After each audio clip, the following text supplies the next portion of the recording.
Comarch Mediation Management Console is a centralized graphical user interface capable of monitoring or updating the already deployed service activation components, as well as adding new ones.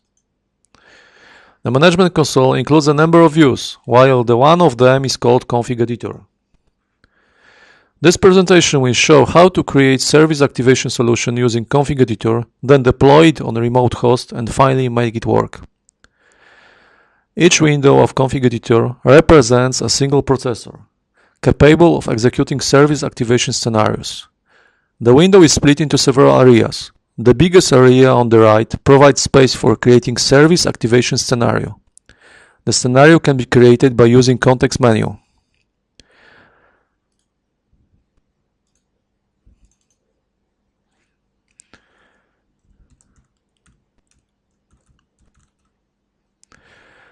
The area in the top left corner allows to select an operation. The operations are grouped into tabs, depending on their purpose.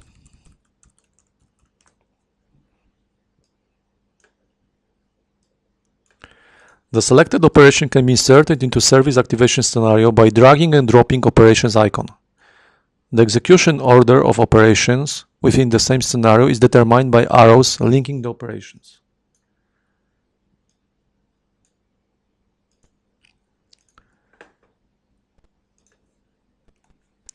Finally, operation properties can be adjusted in the bottom left side of the window.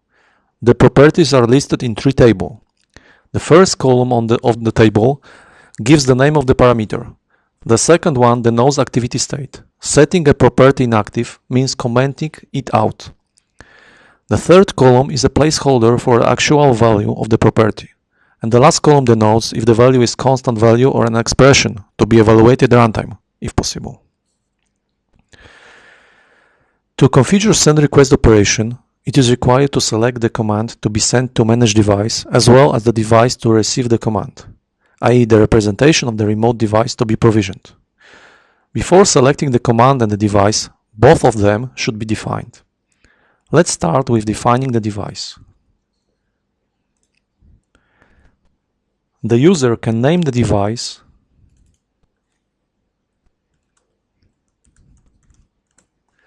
set send command expiration timeout, retry timeout, and response timeout.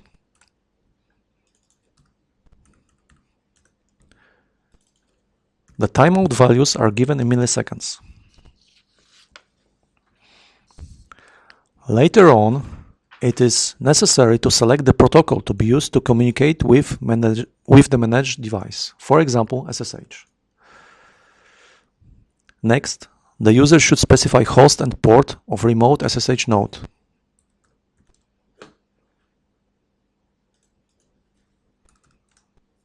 Select authentication type. In case of password authentication, provide username and password. Set up line termination characters. Define so-called pattern prompt, a irregular expression pattern used for finding out user has been successfully logged in.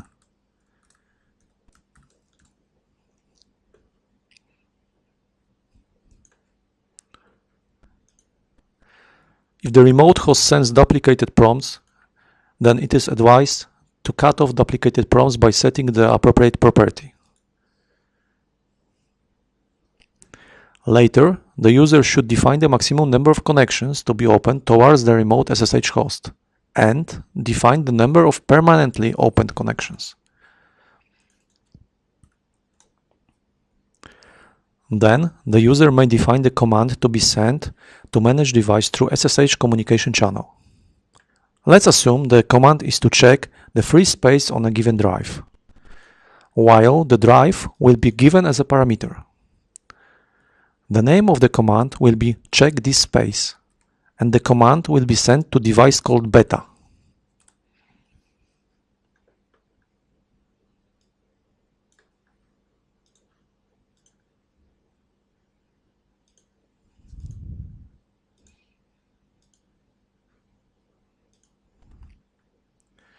Now it is time to define what actually check this space command means.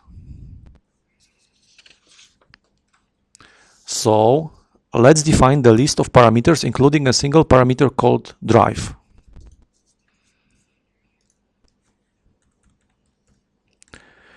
The parameter value will neither be prepended nor appended by anything and pass directly from normal interface.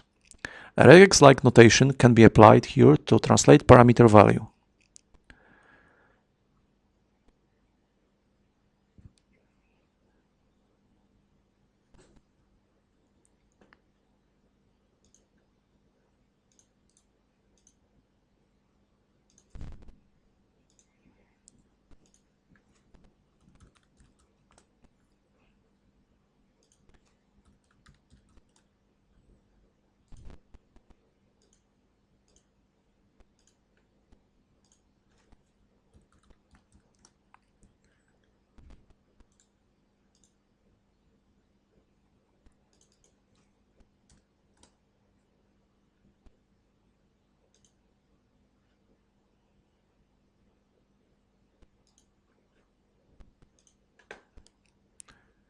Finally, the command itself.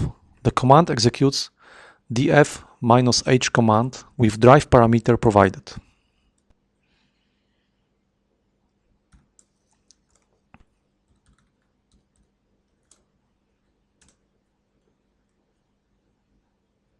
Then, a set of properties used to analyze command response should be configured. All possible cases should be covered to handle either not existent directory error as well as success response, providing the number of free bytes for a given drive.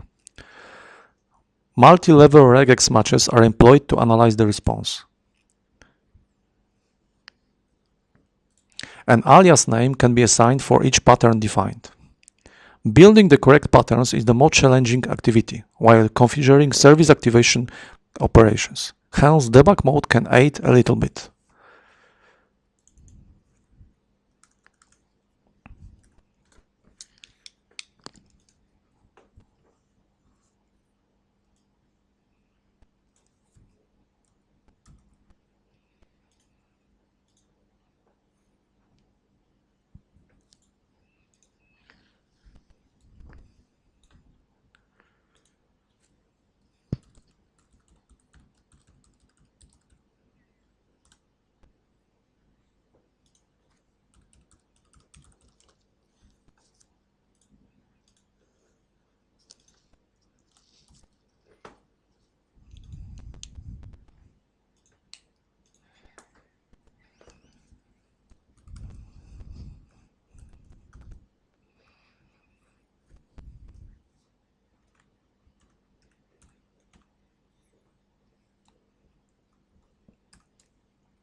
Having the correct pattern defined, a match order should be set. Assuming patterns are exclusive, match order impacts on performance only. In case of partially inclusive patterns, match order becomes even more important.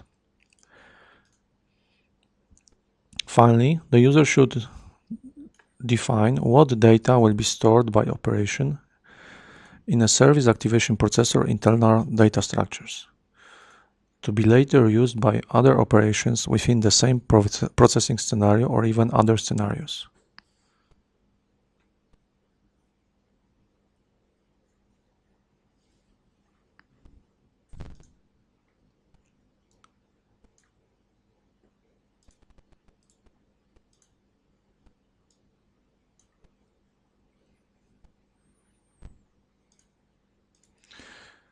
These internal data structures can keep the managed device state and impact on the way the scenario is executed.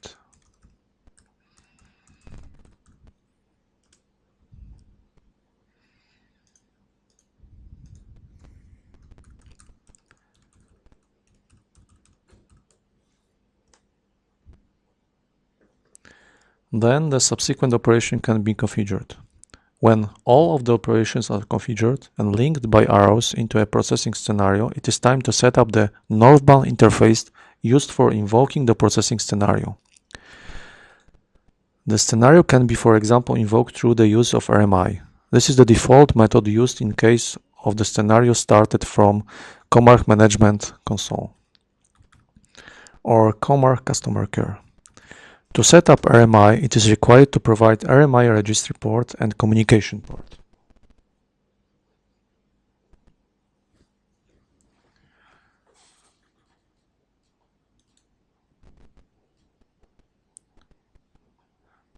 Then, the user can set the name for the configuration.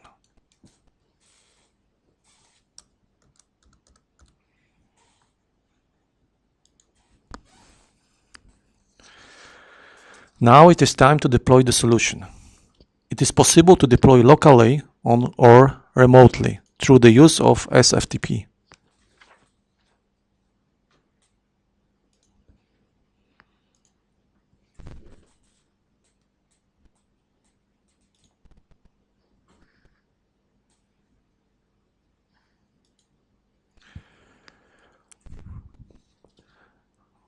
It is now possible to select the components to be deployed.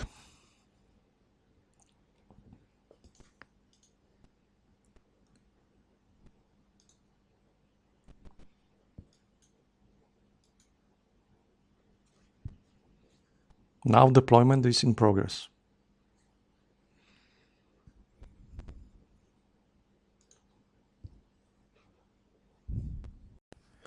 Comarch Mediation Management Console provides so-called deployment view that presents all the deployed components. A context menu, available through the use of right mouse button, provides means of starting up components as well as stopping them when already running.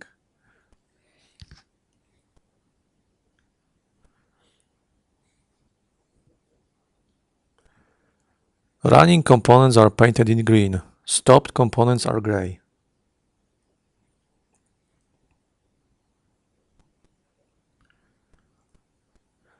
The communication channels linking the components are denoted by lines.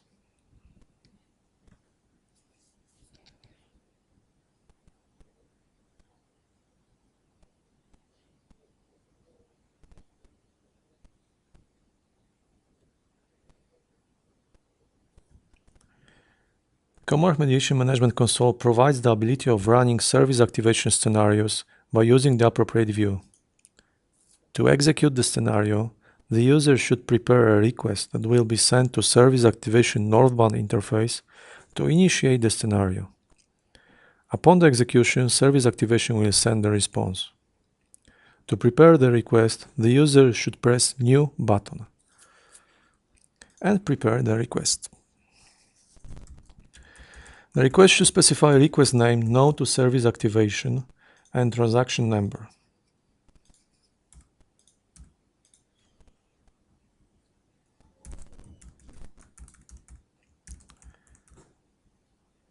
Then all required parameters, i.e. device name, beta, and drive root should be provided.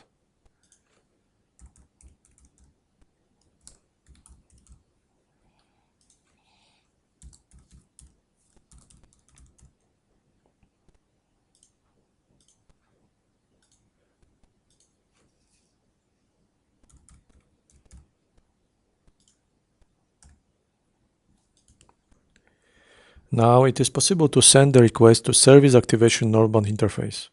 Considering service activation was deployed locally, a local host should be selected. The response is visible on the bottom side of the window and shows the free space on root drive. The request template can be saved by using Save button. Then, the user can optionally verify how the request was processed by all service activation subsystems linked into processing chain. The information is available by pressing Show Tracks button.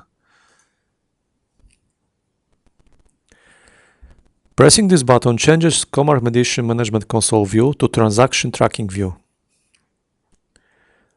Transaction Tracking view provides all the details about service activation request handling and is very helpful in tracking down any issues in complex processing scenarios.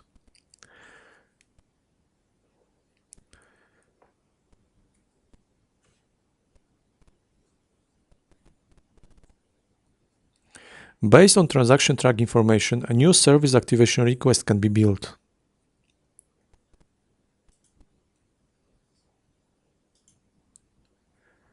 This is very handy in case of given transaction failed and should be retried. Command Mediation Management Summary view provides information about the current system state. The top part of the view lists all known data adapters, data processors, and core components, all of them further referred as subsystems. Subsystem type is represented by the appropriate icon. For example, plug for data adapters, sprocket for data processors, and so on. The current state of the given subsystem is reflected by light bulb or question mark icons. More details are present on the appropriate tooltip. The icons on top of the window allow to show or hide subsystems depending on their type or state. The bottom part of the view presents all the reported alarms and logs kept in Alarm Repository and Log Repository subsystems. It is possible to search alarms and logs using Find button.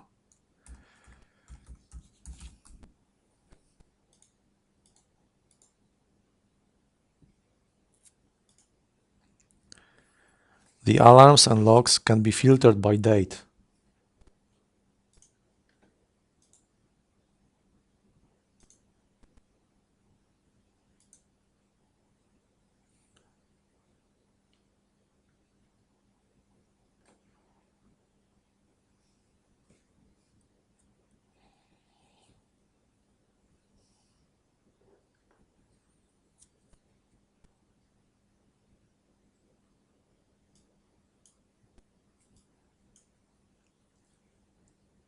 Filtering by severity is also possible.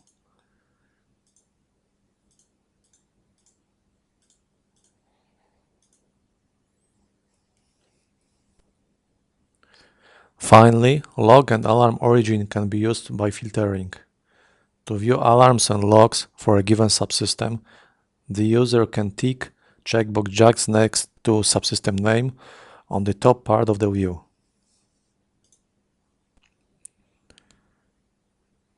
The user can press a button with subsystem icon to start up or stop already running components.